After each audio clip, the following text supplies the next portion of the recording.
बिस्मिल्लाहिर्रहमानिर्रहीम। Dear students, अस्सलाम वालेकुम।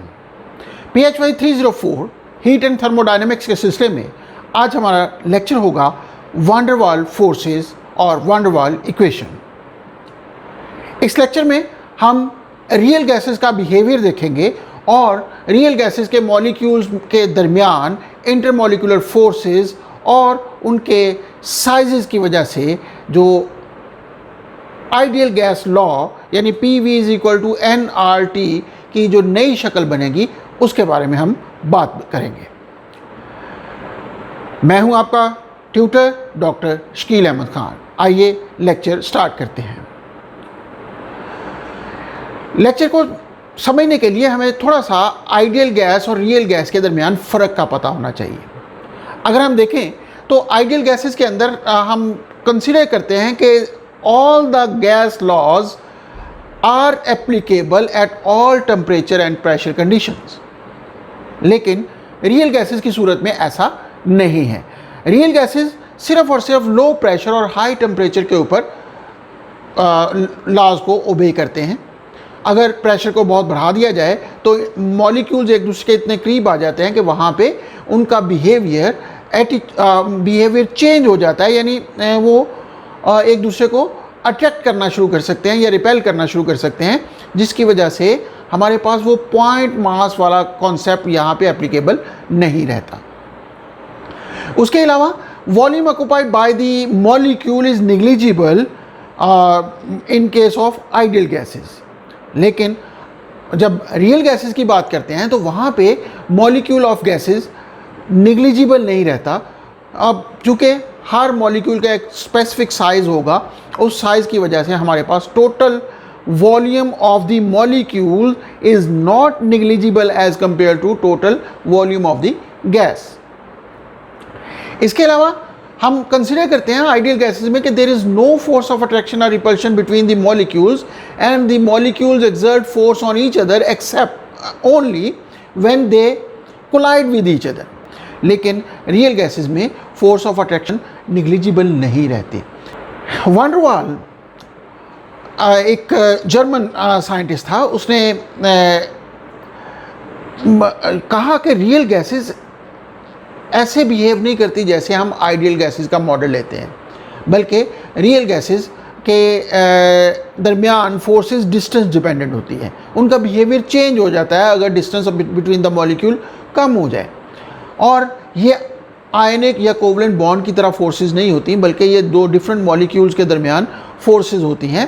और ऐसी सूरत में जो फोर्सेस बनती हैं वो वीक होती हैं और ये डिस्टेंस डिपेंडेंट होती हैं, यानी फासला थोड़ा सा बढ़ने की सूरत में ये फोर्सेस ख़त्म भी हो जाती हैं या निग्लिजिबल भी हो जाती हैं।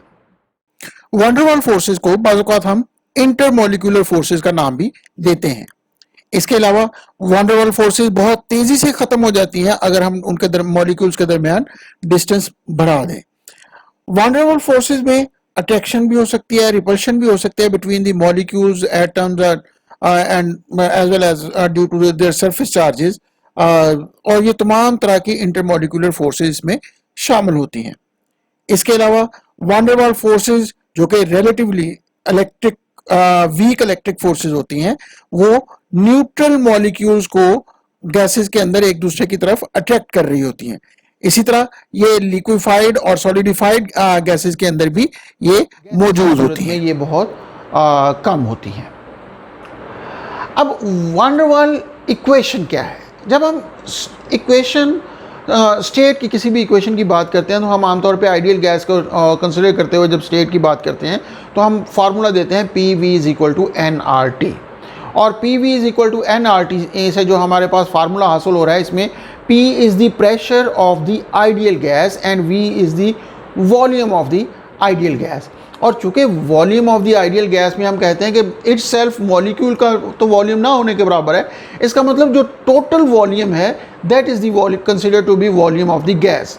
लेकिन इसी तरह अगर हम प्रेशर की बात करें तो प्रेशर भी यहाँ पे फोर्स पर यूनिट एरिया की मदद से हम कैलकुलेट करते हैं, लेकिन जो हमारे पास प्रेशर है this is for ideal gas. nRT हमारे पास यूजुअल नोटेशन की सूरत में n is the number of moles, R is the universal gas constant and T is the temperature. लेकिन रियल गैसेस में क्या होगा? रियल गैसेस के अंदर हमारे पास आइडियल गैस की तरह माइन्यूट पॉइंट पार्टिकल्स नहीं है, they have certain finite size of molecule. तो इसका मतलब ये है कि उसका वॉल्यूम अपना भी कुछ ना कुछ होगा। वॉल्यूम ऑफ द मॉलिक्यूल्स को हमें total volume of the gas में से सब्ट्रैक्ट करना होगा अगर हमने वॉल्यूम ऑफ द गैस लेनी होगी। इसी तरह साइजेबल इंटरमोलिकुलर फोर्सेस भी होती हैं, यानी हम ये कह सकते हैं कि जिस तरह आइडियल गैस में हमने कहा कि there is no intermolecular forces और देयर इज़ नेग्लिजिबल फोर्सेस, तो यहाँ पे जो मॉलिकुलर फोर्सेस होती हैं, इंटरमोलिकुलर फोर्सेस होती हैं, वो नेग्लिजिबल नहीं रहती। तो इसका मतलब ये है कि रियल गैसेस का बिहेवियर हमें स्टडी करना पड़ेगा, और अगर हम इसका फार्मूला ड्राइव करेंगे तो हम देखेंगे कि ये फार्मूला कुछ इस तरह का बन जाएगा, जिसमें प्रेशर, आइडियल गैस का प्रेशर और रियल गैस के प्रेशर में फ़र्क आ जाएगा। इसी तरह वॉल्यूम में भी डिफरेंस आ जाएगा, और जो हमारे पास चेंज आती है प्रेशर और वॉल्यूम की वजह से, उसकी वजह से जो हमारे पास इक्वेशन बनेगी वो कुछ इस शेप की होगी। अभी हम इसको एक्सप्लेन करेंगे तो ये शेप आपको समझ आ जाएगी। तो वैन वाल इक्वेशन ऑफ स्टेट हम कैसे ड्राइव करेंगे? तो kinetic theory of ideal gases assume करती है कि गैसेस पार्टिकल हमारे पास पॉइंट मासेस हैं विदाउट एनी वॉल्यूम, यानी उनका वॉल्यूम नहीं है या निग्लिजिबल है, हम उसको इग्नोर कर सकते हैं। दूसरा कि इंडिपेंडेंट होती हैं इंटरेक्शन से, मॉलिक्यूल आपस में कोई इंटरेक्ट नहीं करते, यानी उनके दरमियान कोई भी फोर्सेस नहीं है except when they collide with each other and they are in random motion obviously. और वो जब एक दूसरे के साथ कोलाइड करते हैं या कोलिजन होती है with the walls of the container, those are perfectly elastic collisions. ये हमारे पास आइडियल गैसेस की थ्योरी के कुछ एजम्पशंस हैं। उसको फार्मूला ड्राइव करने के लिए वैन डर वाल ने एज्यूम किया था कि they are just like hard sphere, उनका कुछ ना कुछ वॉल्यूम है और वो एक हार्ड स्फीयर की तरह आप बिहेव करते हैं, just like billiard ball. I am exaggerating क्या आपको समझाने के लिए कि वो बिलियर्ड बॉल की तरह बिहेव कर रहे हैं, तो वो हार्ड स्फीयर के तौर पे बिहेव करते हैं। They have definite volume and hence can not be compressed beyond a limit. जब उनका डेफिनेट वॉल्यूम होगा तो लाजमी तौर पे अगर हम उसको कंप्रेस करते जाएंगे, जब वो हार्ड स्फीयर सारे एक जगह पे इकट्ठे हो जाएंगे तो मज़ीद उसको कंप्रेस करना मुमकिन नहीं होगा। तो इसका मतलब इसका वॉल्यूम ज़ीरो नहीं किया जा सकेगा बाय प्रेसिंग। और जब दो पार्टिकल्स एक दूसरे के करीब आते हैं तो एक सर्टेन रेंज में आते हैं तो वो एक दूसरे के ऊपर इंटरेक्ट करना शुरू कर देते हैं। तो इसका मतलब ये हुआ कि उनका एक्सक्लूसिव वॉल्यूम अराउंड देम वो कवर करते हैं total volume of the gas का। तो इससे हम ये भी ले सकते हैं कि हम ये इंटरेक्टिंग मॉलिक्यूल्स हैं या इंटरेक्टिंग बॉल्स हैं, उनको हम इंडिपेंडेंट बॉल्स के तौर पे नहीं लेंगे। उसके बाद हम देखें कि इस तरीके से मॉडिफिकेशन की गई, and modification of ideal gas law was proposed by John D van der Waals in 1873 to take into account the molecular size and molecular interaction forces. यानी ये इस इंटरेक्टिव फोर्सेस और मॉलिक्यूलर साइज को consider करते हुए फिर modify किया गया formula PV = nRT in 1873 by van der Waals. इसी वजह से हम इसको वैन डर वाल equation of state for real gases का नाम देते हैं जी। तो उसके बाद वॉल्यूम करेक्शन से, अब जैसे हमने बात की कि यहाँ पे दो फैक्टर्स आ रहे हैं रियल गैसेस के और जो डिफ़र कर रहे हैं फ्रॉम द आइडियल गैसेस। उसमें एक तो है finite volume of the molecule, यानी finite size of the molecule की वजह से है। अब उस फाइनाइट साइज की जब हम बात करते हैं तो हम कहते हैं कि as a particle have a definite volume, the volume available for their movement is not entire container volume but less. मतलब इसका ये है कि हमारे पास जो कंटेनर है, अगर उसका वॉल्यूम V है तो उसके अंदर अगर 100 मॉलिक्यूल हैं तो वो 100 मॉलिक्यूल का अपना एक वॉल्यूम होगा। अब उस वॉल्यूम को हमें टोटल कंटेनर के वॉल्यूम में से माइनस करना होगा, क्योंकि जहाँ पर एक मॉलिक्यूल है वहाँ पे दूसरा मॉलिक्यूल नहीं जा सकता because of its spherical hard shape. Volume in the gas, ideal gas फिर अगर हम लेना चाहें तो फिर इसका मतलब ये होगा कि total volume of the container में से हमें उन मॉलिक्यूल्स का मास सब्ट्रैक्ट करना होगा ताकि हमारे पास बाकी जो वॉल्यूम बचेगा that will be called the volume of the ideal gas, that is equivalent to volume of the ideal gas. यानी अगर हमारे पास ये एक गैस कंटेनर है जिसके अंदर n मॉलिक्यूल्स हैं और हर मॉलिक्यूल का एक अपना सर्टेन वॉल्यूम है, तो जब इस वॉल्यूम को हमने कंप्रेस करते जाएं तो लाजमी तौर पे ये इतना ही कंप्रेस हो सकेगा जितना कि ये मॉलिक्यूल आपस में बिल्कुल एक पैक हो जाए। जब ये मॉलिक्यूल आपस में पैक हो जाते हैं तो फर्दर कंप्रेस नहीं हो सकेगा। इसका मतलब यहाँ पे गैस का जो total volume ideal equivalent volume होना चाहिए वो total volume of the container नहीं होना चाहिए, बल्कि उसमें से हमें एक करेक्शन फैक्टर को माइनस करना पड़ेगा और वो करेक्शन फैक्टर हमारे पास यहाँ पे आ जाएगा V R, that is the observed और measured volume minus NB, which is the correction factor for n molecules which has to be subtracted from the total volume of the gas। तो इसका मतलब real gas को अगर हमने equivalent gas के equivalent volume consider करना होगा तो we have to subtract the correction factor. अब इस करेक्शन फैक्टर की वजह से अगर हम सपोज कर लें कि अगर तो होता है independent, if the particles are independent, तो फिर तो हमें बहुत सिंपल था कि हर वॉल्यूम का हर पार्टिकल का को हम नंबर ऑफ पार्टिकल से मल्टीप्लाई कर देते, हर पार्टिकल का volume multiplied by number of particle, तो ये हमारे पास बन जाता total volume of the particles or molecules, और उसको हम उसमें से सब्ट्रैक्ट कर देते। लेकिन पार्टिकल्स इंडिपेंडेंट नहीं हैं, they are interacting with each other, और अगर वो इंटरेक्ट कर रहे हैं तो उस सूरत में जैसे हम इस डायग्राम में देख रहे हैं कि अगर हमारे पास एक स्फेरिकल मॉलिक्यूल है तो दूसरा स्फेरिकल मॉलिक्यूल उससे कितना करीब आ सकता है। लाजमी तौर पे दोनों की सरफेसेस अगर आपस में मिलेंगी तो दोनों के सेंटर्स के दरमियान डबल ऑफ द रेडियस का फासला लाजमी रहेगा। अब इस सूरत में van der Waals consider two hard sphere particle which come as close as to touch each other and they are not allowed any other particle to enter in that volume as shown in diagram। जैसे कि यहाँ पे कोई और particle आने की गुंजाइश नहीं बचेगी, वो एक दूसरे के साथ इन टच आ जाएंगे। जब वो एक दूसरे के साथ बिल्कुल जुड़े हुए होंगे तो लाजमी तौर पे वो किसी भी दूसरे पार्टिकल को यहाँ घुसने नहीं देंगे। तो यहाँ पे अगर आप गौर करें तो इनके दरमियान जो फासला बनेगा वो 2r के बराबर बनेगा, यानी रेडियस ऑफ दिस पार्टिकल और रेडियस ऑफ दिस पार्टिकल, तो दोनों को अगर हम सेंटर के दरमियान फासला देखेंगे तो वो 2r के बराबर बनेगा। हम ये कह सकते हैं कि इस वॉल्यूम में जब कोई और पार्टिकल एंटर नहीं हो सकता तो इट मीन्स कि it is covering the spherical shape ये volume which has radius of 2r, means कि उसके डायमीटर के बराबर उसका रेडियस हो जाएगा। इट मीन्स कि हमारे पास ये जो ब्लू कलर शेड में आपको नज़र आ रहा है, ये एक ऐसा स्फेरिकल वॉल्यूम होगा जिसके अंदर कोई और पार्टिकल एंटर होने की गुंजाइश नहीं होगी। तो इट मीन्स कि हमारे पास एक ऐसा स्फेरिकल वॉल्यूम है जिसका रेडियस 2r के बराबर है। अगर इसका रेडियस 2r के बराबर है तो ये टोटल वॉल्यूम जिसमें कोई थर्ड पार्टिकल एंटर नहीं हो सकता वो हमारे पास 4/3 pi into 2r cube, mean उसका रेडियस हमारे पास 2r के बराबर है। अगर ये रेडियस 2r के बराबर है तो इट मीन्स ये हमारे पास 8 × 4/3 पाई r क्यूब बन जाएगा।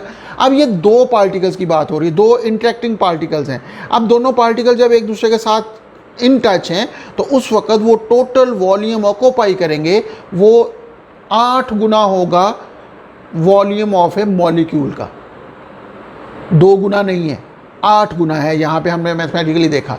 तो अब अगर वो ये 8 गुना है तो एक मॉलिक्यूल के हिस्से कितना वॉल्यूम ऑक्यूपाई करेगा, उसको अगर हम देखें तो वो उसका हाफ हो जाएगा, that is equal to 4 times of the total volume of occupied by single molecules. इसका मतलब ये हुआ कि हमारे पास इंटरेक्टिंग मॉलिक्यूल्स की सूरत में एक मॉलिक्यूल के वॉल्यूम के बराबर वॉल्यूम ऑक्यूपाई नहीं कर रहा। Because of interaction of the molecules वो 4 मॉलिक्यूलर वॉल्यूम के बराबर ऑक्यूपाई कर रहा है। लेट्स से कि we call it as 4 × 4/3 pi R cube को हम बी का नाम दे देते हैं। तो उस सूरत में हमारे पास ये कंट्रीब्यूशन होगी फॉर ईच मॉलिक्यूल। अब अगर इस सूरत में हमारे पास n मॉलिक्यूल्स होंगे तो अल्टीमेटली ये हमारे पास एन बी के बराबर कंट्रीब्यूशन हो जाएंगी। तो इस सूरत में volume of ideal gas equivalent जो होना चाहिए वो असल में टोटल वॉल्यूम में से इस करेक्शन फैक्टर को हमें माइनस करना होगा, यानी ये V माइनस एन बी के बराबर आ जाएगा। और ये एक्सप्रेशन B यहाँ पे 4n into 4/3 pi R cube के बराबर है। अब अगर मैं इसको PV is equal to nRT में लिखना चाहूँ तो P इंटू वी की जगह पे V माइनस एन बी लिखूँगा तो ये इज इक्वल टू nRT आ जाएगा। और ये एक्सप्रेशन जाहिर करेगा P is equal to nRT over V minus N B. अब V minus N B is smaller than V, इसका मतलब ये है कि प्रेशर विल इंक्रीज, यानी हम ये कह लें कि उसके मॉलिक्यूलर के वॉल्यूम्स की वजह से pressure of real gas is greater than the pressure of the ideal gas. जो हमारे पास प्रेशर हासिल होता है वो रियल गैस की सूरत में ज़्यादा हो जाता है अगर हम V माइनस एन बी का फैक्टर यहाँ पे ऐड करते हैं, से डिवाइड करते हैं। तो इससे हमें पता चलता है कि प्रेशर विल इंक्रीज। अब हम आते हैं कि वाई द प्रेशर डिक्रीजेज, या हम ये कह लें कि यहाँ पे हम बात करने जा रहे हैं इंटरेक्शन ऑफ मॉलिक्यूल्स की कंट्रीब्यूशन का। अब इंटरेक्शन ऑफ मॉलिक्यूल की कंट्रीब्यूशन क्या है? अगर हम देखें कि हमारे पास जो मॉलिक्यूल्स होते हैं they are in ideal cases they are not interacting with each other. इसका मतलब ये है कि जब वो वॉल के साथ टकराएंगे they will exert a pressure, लेकिन रियल गैसेस में वो प्रेशर आइडियल गैस की निस्बत कम हो जाता है। अब वो कम क्यों होता है उसकी रीज़न हम देख लेते हैं कि अगर हम कंसिडर कर लें कि रियल गैसेस में इंटरमॉलिक्यूलर फोर्सेस होती हैं, जैसे यहाँ पे आपको ब्लू डॉटेड लाइन से नज़र आ रही हैं कि ये हमारे पास इंटरेक्शन है, और मुख्तलिफ मॉलिक्यूल्स जब वॉल की तरफ जाते हैं तो उस सूरत में उनको पीछे से दूसरे मॉलिक्यूल अट्रैक्ट भी कर रहे होते हैं। आप इसको इस तरह समझ लें कि let a single molecule is about to collide with the wall of the container, कि एक सिंगल मॉलिक्यूल है वो कंटेनर की दीवार के साथ जस्ट टकराने लगा है, यानी उसके आगे सिर्फ दीवार है और कोई मॉलिक्यूल नहीं है, लेकिन उसके पीछे बहुत सारे मॉलिक्यूल्स हैं। अगर इन मॉलिक्यूल्स के दरमियान फोर्सेस हैं तो वो उस मॉलिक्यूल सिंगल मॉलिक्यूल को अपनी तरफ अट्रैक्ट कर रहे होंगे। लाजमी तौर पे जिस फोर्स के साथ उस मॉलिक्यूल को दीवार के साथ टकराना चाहिए, in the absence of any molecular forces वो ऐसे नहीं करेंगे। क्या होगा कि वो पीछे वाली फोर्सेस लग रही होंगी, उसको खींच रही होंगी, तो इससे ये होगा कि वो मॉलिक्यूल उतनी फोर्स के साथ जाके नहीं टकराएगा जितनी फोर्स के साथ एक आइडियल गैस की सूरत में वो मॉलिक्यूल टकराता है, क्योंकि उसको पीछे से कोई पुल नहीं होती। यहाँ पे आपको डायग्राम में नज़र आ रहा होगा कि अगर हमारे पास ये आइडियल गैस होती तो उस सूरत में ये मॉलिक्यूल यहाँ से जाके यहाँ टकराता और यहाँ से रिफ्लेक्ट होता। बाउंसिंग के वक्त जो उसने वहाँ पे फोर्स लगानी थी वो अपनी फोर्स उसकी एनर्जी के मुताबिक या चेंज इन मोमेंटम के बराबर होती थी, क्योंकि यहाँ पर सिर्फ़ और सिर्फ इसकी कोलिजन एक डायरेक्शन में मोशन की वजह से है, इसके पीछे से कोई भी उसको अट्रैक्शन नहीं है, तो इसलिए यहाँ पे उसकी जितनी काइनेटिक एनर्जी होगी या मोमेंटम होगा उसके मुताबिक वो फोर्स इम्पार्ट करेगा। लेकिन रियल गैसेस की सूरत में क्या होता है कि इस मॉलिक्यूल पर फोर्स इस डायरेक्शन में भी लग रही है, इस डायरेक्शन में भी लग रही है, जितने भी उसके नेबरिंग मॉलिक्यूल्स हैं वो उसको अपनी तरफ खींच भी रहे होंगे। लाजमी तौर पे जिस फोर्स के साथ इसको यहाँ आके टकराना चाहिए था, इन फोर्सेस की वजह से वो फोर्स कम हो जाती है। अब अगर ये फोर्स कम हो जाती है तो इसका मतलब ये है कि उस पर नेट फोर्स डिक्रीज़ करने की वजह से वहाँ पे प्रेशर भी डिक्रीज़ कर जाता है। तो इसी वजह से the sum of all intermolecular forces give a resultant force on the molecule under consideration which is directed away from the wall, यानी वो वॉल से पीछे की तरफ उसको खींचने की कोशिश कर रहे हैं। तो अल्टीमेटली यहाँ पे जो मॉलिक्यूल होगा वो जब उसके साथ जाकर टकराएगा तो वो पहले जितनी फोर्स के साथ नहीं टकराएगा जो एक आइडियल गैस की सूरत में हम कैलकुलेट कर रहे थे। तो ये हमारे पास रीज़न होती है प्रेशर के रिड्यूस होने की in case of real gases due to intermolecular forces. अब प्रेशर की करेक्शन के लिए वान डेर वाल इक्वेशन में कैसे होगा कि हम गैसेस पार्टिकल को कंसिडर करते हैं कि दे डू इंटरेक्ट, यानी उनके दरमियान में इंटरेक्शन होती है। अब अगर उनके दरमियान में इंटरेक्शन होती है तो जैसे हमने पिछली स्लाइड में देखा कि यहाँ पे फोर्स ऑफ अट्रैक्शन की वजह से नेट फोर्स कम हो जाती है। इसके अलावा इनसाइड पार्टिकल्स जो पहले हमारे पास जो पार्टिकल हैं मॉलिक्यूल के, अगर इनको देखा जाए तो इनकी फोर्सेस आपस में बैलेंस होती जाएंगी। अब इनकी फोर्सेस आपस में बैलेंस होने का मतलब ये है कि इन पर नेट फोर्स ज़ीरो होती है, लेकिन ये जो पार्टिकल्स हैं जो बिल्कुल दीवार के साथ हैं उनके लिए नेट फोर्स बैलेंस नहीं हो पाती, जिसकी वजह से हमारे पास हम ये कह सकेंगे कि पार्टिकल इनसाइड पार्टिकल तो आपस में इंटरेक्शन की वजह से कैंसिल कर देते हैं, लेकिन जो पार्टिकल सरफेस पर होते हैं उन पर एक नेट फोर्स आती है जो अवे फ्रॉम द वॉल होती है, जैसे हमने पिछली स्लाइड में देखा, और उस वजह से नेट फोर्स कम हो जाती है। It means the molecule experiencing A net interaction away from the wall will hit the wall with less force and pressure. Hence, the real gas, the particle exhibit lower pressure than shown by the ideal gas. यानी जो interaction की वजह से बात यहाँ पे सिर्फ हो रही है इंट्रैक्शन ऑफ द मॉलिक्यूल, हम वॉल्यूम की कंट्रीब्यूशन की बात नहीं कर रहे, हम बात कर रहे हैं जो इंट्रैक्शन की वजह से यहाँ पे प्रेशर में चेंज आ रहा है। अब इस रिडक्शन ऑफ प्रेशर प्रोपोर्शनल होता है square of the particle density in the bulk, यानी जो कंटेनर में पार्टिकल की डेंसिटी है वो जितनी ज़्यादा होती जाएगी स्क्वायर के मुताबिक उसका प्रेशर भी उतना रिड्यूस होता जाएगा। यानी reduction in pressure is proportional to particle density square, and we can say that reduction in pressure is proportional to n over v square, and ultimately reduction in pressure will be equal to a into nv whole square, where a is the constant of proportionality. It means कि अब हमारे पास जो pressure होना चाहिए real gases की सूरत में वो pressure of the ideal gas की निस्बत a into n over v square कम होना चाहिए, यानी इतना रिड्यूस हो जाता है प्रेशर इन रियल गैसेस। तो we can say that Pi should be equal to PR plus this factor, यानी ये हमारे पास जो फैक्टर है यहाँ पे सब्ट्रैक्ट हो रहा है, इसको जब हम इस साइड पे लेके आएंगे तो वो ऐड हो जाएगा। तो आइडियल गैस की सूरत में जो प्रेशर होना चाहिए वो रियल गैस की सूरत में प्रेशर से ज़्यादा होगा, जैसे कि यहाँ पे नज़र आ रहा है Pi is equal to PR plus the correction factor for the pressure contribution interaction contribution. और इस सूरत में हमारे पास जो एक्सप्रेशन अब हमने हासिल किए उसमें दो चीज़ें हमने हासिल की। एक हमने कहा कि आइडियल गैस की सूरत में volume should be equal to V minus NB, where V is the volume measured, यानी रियल गैस के अंदर अगर हम V वॉल्यूम को मेजर करते हैं तो उसका इक्विवेलेंट आइडियल वॉल्यूम जो बनेगा वो V माइनस NB के बराबर होगा। और दूसरा हमने प्रेशर की सूरत में कैलकुलेट किया कि अगर हम रियल गैस का प्रेशर PR की सूरत में मेजर करते हैं तो उस सूरत में ये हमारे पास इसका इक्विवेलेंट आइडियल प्रेशर जो बनेगा वो इसके बराबर आ जाएगा PR plus A into N over V square.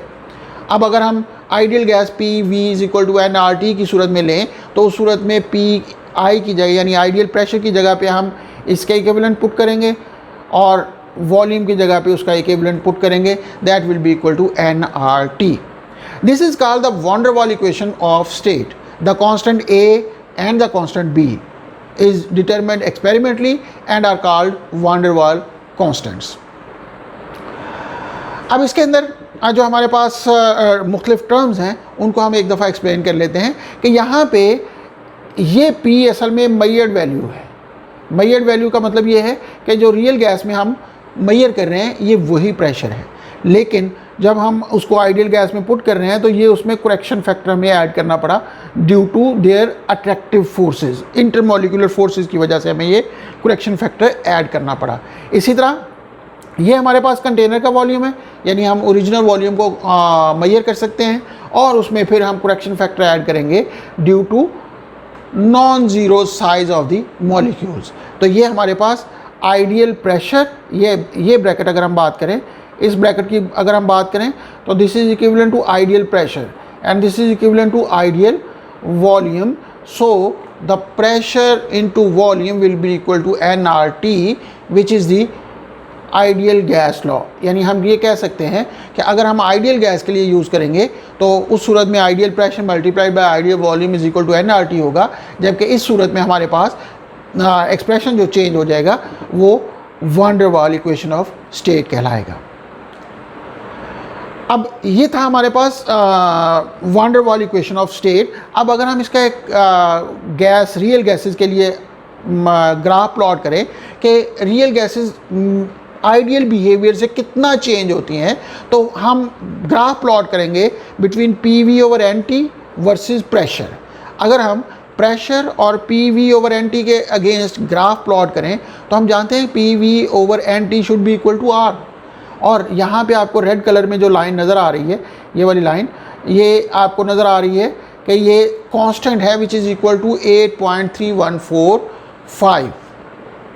अब ये हमारे पास कांस्टेंट है फॉर आइडियल गैस, लेकिन जब हम हाइड्रोजन के लिए इसको कंसिडर करते हैं तो ये हमारे पास कुछ वेरिएशंस आती हैं।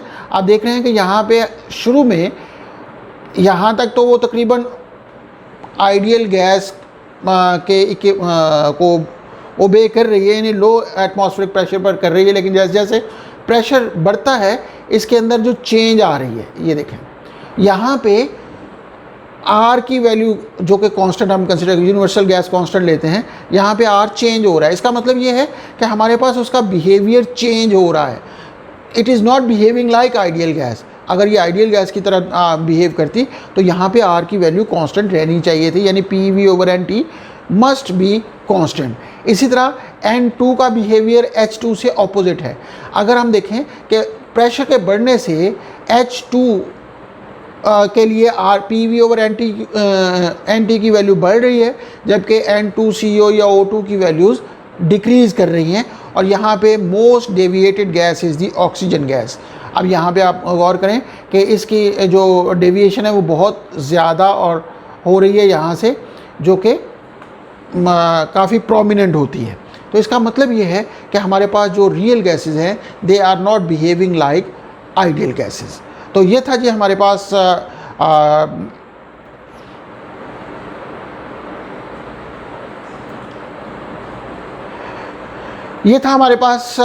वान der Waals equation of state और फॉर रियल गैसेस। इस सिलसिले में अगर आपके ज़हन में कोई क्वेश्चन पैदा हो रहा हो या कोई पॉइंट आपको क्लियर नहीं है तो आप कमेंट बॉक्स में जाके आप मुझसे क्वेश्चन कर सकते हैं। मैं कोशिश करूँगा कि जितनी जल्दी मुमकिन हो सके आपको उसका आंसर दे सकूँ। Best of luck for your studies and अल्लाह हाफिज़ up till next lecture. Thank you.